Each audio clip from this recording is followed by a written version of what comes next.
आदरणीय सर। आज के इस बहुत ही गौरवमय प्रोग्राम में हमारे बीच इस प्रोग्राम की अध्यक्षता हमारे आदरणीय अशोक जैन साहब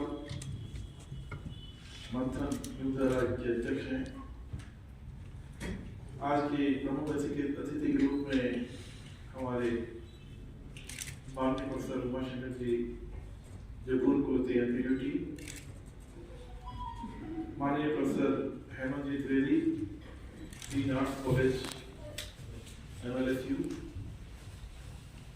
माननीय श्याम सिंह जी राजपुरे साहब, जो बहुत ही कम देखने को मिलता है कि कोई प्रशासनिक सेवा अधिकारी होने के साथ साथ इतना समय निकाल लेती सही बात और इतना अपना इस साहित्य और प्रति रुचि रखें। प्रोफेसर टिकम जी मोहरा साहब साहित्यकार और बहुत ही अद्भुत आपका भी सुनने को मिला। हमारे प्रोफेसर विमल जी जो बहुत ही सक्रिय हैं इस प्रोग्राम करने में, चार साहब, विधवी साहब, कर्नावट साहब, मुझे माफ करें मैं थोड़ा सा सभी के नाम समय हम ले नहीं पाऊंगा, चौबे साहब, राणा साहब, अब देखिए कि नादा साहब और सभी माता बहन। अभी एक कवि पढ़ाए थे, उन्होंने कहा था कि मैं आज अलग मोहल्ले में आ गया हूँ। मुझे लगता है कि मोहल्ले में तो क्या सभी तरह के लोग रहते हैं, सभी तरह की जातियां, सभी तरह के वर्ग रहते हैं, लेकिन आज मुझे लग रहा है कि ये तो पूरा एक मोहल्ला किसी जाति विशेष का हो गया है। पूरा जो देखो सब मुझे 24 साल बताया कि साहब 10 मिनट का प्रोग्राम आप 10 मिनट लेंगे, आधा घंटा लेंगे, समय में कोई वो नहीं। और कुछ कवि हैं उनका कवि सम्मेलन है, लेकिन आप देखिए कि बहुत ही अद्भुत प्रोग्राम रहा और मैं चौबे साहब का बहुत ही जितनी हम प्रशंसा कर उतनी कम है कि आज व्यक्ति को जोड़ना, इतने व्यक्तियों को एक साथ बैठाना और वो भी कवि लोग इतने बहुत ही प्रबुद्ध जो मानसिक रूप से बहुत ही श्रेष्ठ कहा जाता है। देखिए आज हम कवि सम्मेलन की बात करते हैं तो कवि सम्मेलन एक बहुत बड़ा एक हमारे जो सामाजिक कालखंड का जो चित्रण होता है, जो वास्तविक चित्रण होता है। आप देखिए हम कभी हम कितने काम करते हैं, कितनी कुछ बातें करते हैं, लेकिन हमारी कुछ चीजों पे ध्यान ही नहीं जाता है। लेकिन जब हम कवि सम्मेलन सुनते हैं, देखते हैं, पढ़ते हैं तो बहुत सी बार लगता है कि जीवन में वास्तव में चीज हमें तो पता ही नहीं था, पता था लेकिन हम फोकस नहीं कर पाए। आप देखिए आज की जब हम, और सबसे बड़ी बात है कि जो अपनी सभी कवियों ने, कवियत्रों ने जो अपनी बात कही, तो अपने अभिव्यक्ति को जो प्रकट करने का बहुत ही खूबसूरत और सशक्त माध्यम है वो कविता पाठ है, और ऐसे कवि सम्मेलन देखने को मिलता है। मेरी दृष्टि से ये कवि सम्मेलन कोई मनोरंजन नहीं होता है, बल्कि एक सकारात्मक दृष्टिकोण होता है जो समाज को प्रदर्शित करता है कि समाज में क्या हो रहा है, और ये होना बहुत जरूरी है।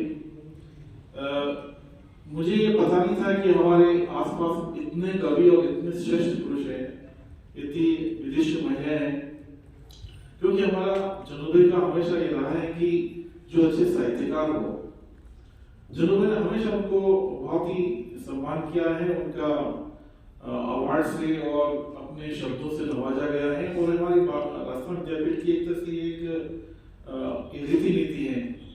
तो मैं चाहूंगा कि चौबे साहब के सानिध्य में एक विशेष प्रोग्राम हमारे विश्वविद्यालय में पुनः रखेंगे, क्योंकि अभी तो आप पूरी सीरीज है और मुझे खुद स्वयं को बहुत ही रुचि है। वो बात अलग है कि मैं ऐसा मतलब जो लिखने का सब मिला मैं कुछ इस तरह से बात है, तो मैं विद्रोही साहब और चरण साहब और सभी यहाँ विराजमान है, उससे मैं एक विद्यार्थी रूप में क्योंकि लर्निंग प्रोसेस हमेशा रखना चाहिए, तो मैं पॉजिटिव चेष्टा करूंगा। जहाँ तक हम कवि सम्मेलन और कवियों की बात करते हैं, तो यदि हमें बहुत ही ऊंचे आदर्श स्थापित करना है तो समाज में कवियों का होना बहुत जरूरी है। आप देखिए कि यदि हमारी ये पवित्र धारणा है, एक अटूट आस्था है, तो इस कवि सम्मेलन या कवियों के माध्यम से ही हम हमारे समाज में और आने वाली पीढ़ी में ऊर्जा और शक्ति भर सकते हैं। तो ये बहुत ही जब हम किसी शैक्षणिक संस्था से जुड़े हैं तो हमें इसको बहुत ही गंभीरता से लेना चाहिए, स्पेशली जब हम राष्ट्रीय शिक्षा नीति अभी 2020 लागू है 2020, तो उसमें हमारा यही है कि हमारे जितने भी हमारे आर्ष ग्रंथ हैं, हमारे आर्ष पुरुष हैं, अब वो सब बाउंड्री जो है वो सब खत्म हो चुकी है। पहले होता था कि इतने साल का नेट होना चाहिए, पीएचडी होनी चाहिए, वही प्रोफेसर हो सकता है। अब वो सब बातें खत्म होगी, जिसको अनुभव है तो प्रोफेसर ऑफ प्रैक्टिस बन सकता है।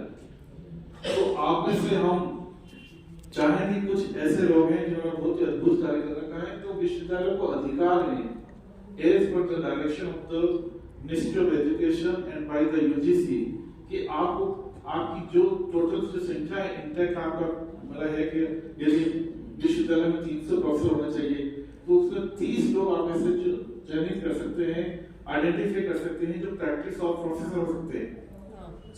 और उनका अनुभव है कि जैसे बहुत से ऐसे हैं हम देखते हैं समाज में कि ऐसा हुनर होता है, चाहे वो अपने साहित्य के माध्यम से हो सकता है या किसी इसके माध्यम हो सकता है, तो उनको भी हम जोड़ सकते हैं।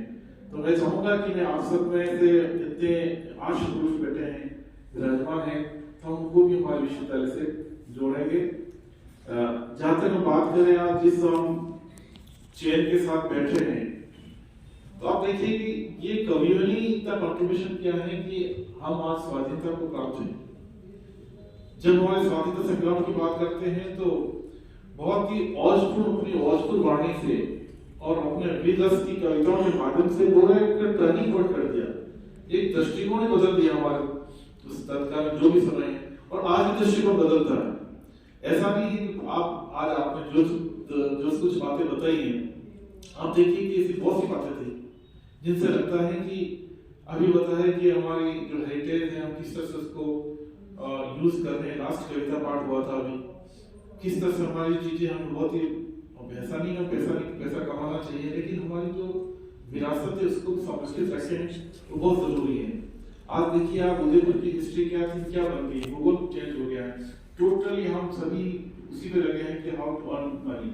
तो कहीं कि हमारे जो पूर्वजों ने यदि महाराणा प्रताप भी ऐसे पैसों ऐसे रहते थे तो मेरे ख्याल से आज हम नहीं होते। तो जीवन के साथ बहुत से ऐसे हैं जिनको बदलना चाहिए।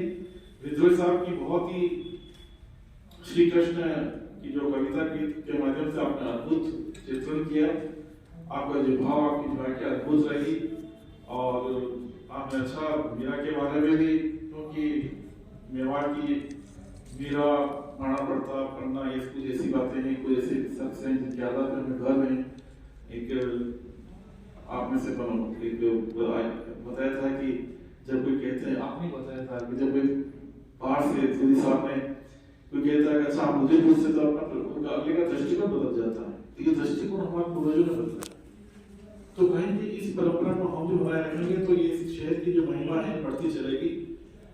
और इन्हीं भावनाओं के साथ मैं एक बार पुनः, क्योंकि ये हमारे परिसर में एक प्रोग्राम है और मैं बहुत ही सौभाग्यशाली मानता हूँ कि आने वाले 3 दिन में हमारे आस्था विद्यापीठ में प्रोग्राम होंगे। कल भी है प्रोग्राम, तो आप सभी पधारिए। तो मैं एज शिक्षक और कुलपति के रूप में आप सभी का मैं इस परिसर में स्वागत अभिनंदन करता हूँ। अभी हमारे कुछ काम चल रहा है तो हो सकता है थोड़ा आपको बहुत ही असुविधा रही होगी, लेकिन आने वाले नेक्स्ट 3 to 4 months में ये पूरा यहाँ एक ऐसा सेशन नजर आएगा जो आप में कभी ये नहीं कह सकते हैं कि भाई ये विद्यापीठ का परिसर है। तो ये सब मुझे शहर के सभी लोगों का जो है जिनका मैं बहुत ही आदर करता हूँ। मेरे छोटे कार्य को आप सभी इतना मान सम्मान देते हैं। आप देखिए आज मुझे मेरा सम्मान करने का कोई तुक ही नहीं था, लेकिन हमारे चौबे साहब की इनसे हम आगे चल नहीं सकते। तो ऐसे छोटी बातें, लेकिन देखिए हम सम्मान लेना और देना दोनों ऐसी बातें हैं कि जिससे हमें एक मोटिवेशन मिलता है। एक जिम्मेदारी महसूस होती है कि शायद हमें और आगे बढ़ के काम करना चाहिए। तो आज जो आपने मेरे साथ जिस तरह से, मैं इतना हकदार नहीं, लेकिन आपने छोटी छोटी बातों को मेरे को रिकग्नाइज किया, आइडेंटिफाई किया, तो मैं आशा करता हूँ कि मैं विद्यापीठ के और कुछ कर पाऊँ।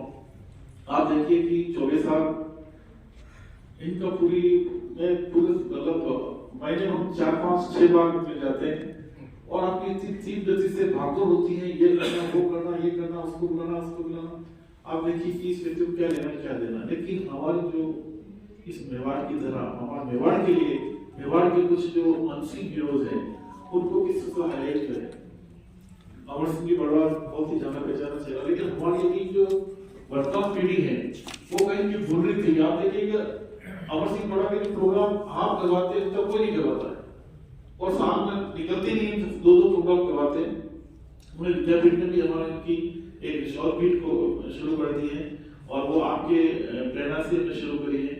विद्यापीठ आप देख सकते हैं कि हम कम से कम 10-12 बीट अभी काम कर रही है, और ये हमारी आवश्यकता है। तो मैं इन्हीं शब्दों के साथ, जो समय अभाव है और हमारे विधि संचालक के महोदय इतना अच्छा प्रोग्राम कर रही है, जैसे हमें राष्ट्रीय स्तर पे जो प्रोग्राम देखते हैं और जिस तरह से होता है कमेंट्स करना, वो करना, तो पूरा एक एम्बियंस है पूरी, जो हम पूरे अच्छे वातावरण में बैठे हैं। ऑनेस्टली मतलब कहीं तो समय नहीं, पता ही नहीं पड़ा कि हम 1.5-2 घंटे से बैठे हैं। ये सभी आप सबकी जो कृतियां हैं, जो आपने रचना करी, उसको इस तरह से आपने प्रस्तुत किया कि बहुत बड़ा आनंद आया। एक भ्रम होता है, बहुत सी बार देखते हैं कि बहुत से राष्ट्रीय स्तर पे कवि होते हैं, ऐसा नहीं है। तो मुझे आज बड़ी प्रेरणा मिली है कि विद्यापीठ से एक पूरा एक साहित्यिक एक ऐसा क्लब बनाएंगे जिससे हम सभी लोग जुड़े और अपनी बात को रखने का एक, जिससे हमें सब आने वाली जनरेशन को बड़ी प्रेरणा मिलेगी। एक बार फिर आप सभी का स्वागत, बहुत अभिनंदन, और मुझे सम्मान और जो इज्जत बख्शे इसके लिए बहुत बहुत धन्यवाद। Thank you. जय बहुत बहुत धन्यवाद। आपने बहुत ही मर्म की बातें हमें कही। अभी जो तारंजल साहब ने अपनी मन की बात जो कही है, उस बात की हम पूर्व में चर्चा कर चुके हैं, और ये मेरे वो गॉड गिफ्ट है कि मैं एडवांस में सोचता हूँ।